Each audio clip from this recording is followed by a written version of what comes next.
Hi, I'm Amy Slabaugh, a registered dietitian nutritionist specializing in gut health and intuitive eating.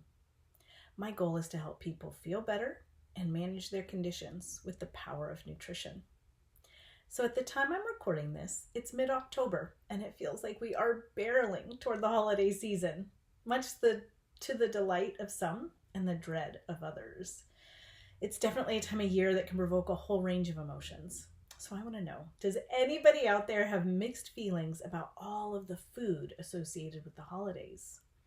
The joy of eating our favorite holiday foods can get muddied when it coexists with things like feeling out of control, feeling like you're failing your diet, or the feeling that it's inevitable that you're going to eat more than feels good in your body.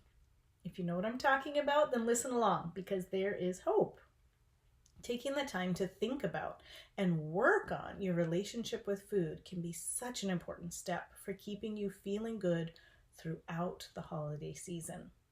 So, we all eat every day.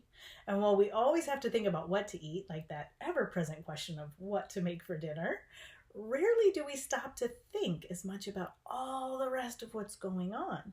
How do we feel before, during, and after eating? What external noise is influencing your food choices, and how your mental or emotional state in any given moment affects your food choices.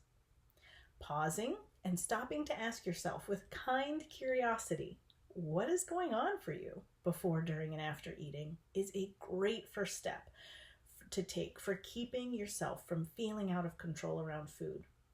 When you feel out of control around food, the food is the one with the power. Its mere existence compels you to eat it. This specifically happens when it's a food that you don't always have access to or you don't usually let yourself eat.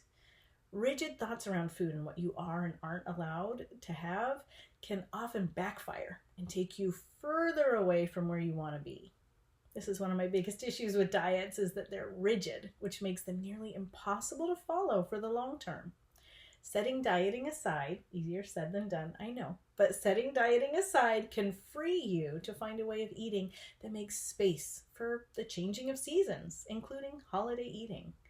Switching out rigid diet rules for an intuitive approach to food that involves listening to your body will help you make it through the holidays without feeling like a failure and while still feeling good in your body.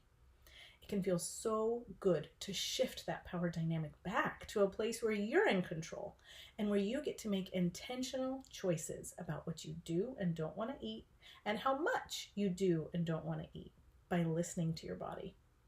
It all starts with the pause, with kind curiosity, and asking yourself how you're feeling before, during, and after eating. Give this first step a try, and if you would like more help in shifting your power balance with food, I would love to be your guide for that journey. Please reach out to me using my website, amyslabaugh.com. I'll drop the link below.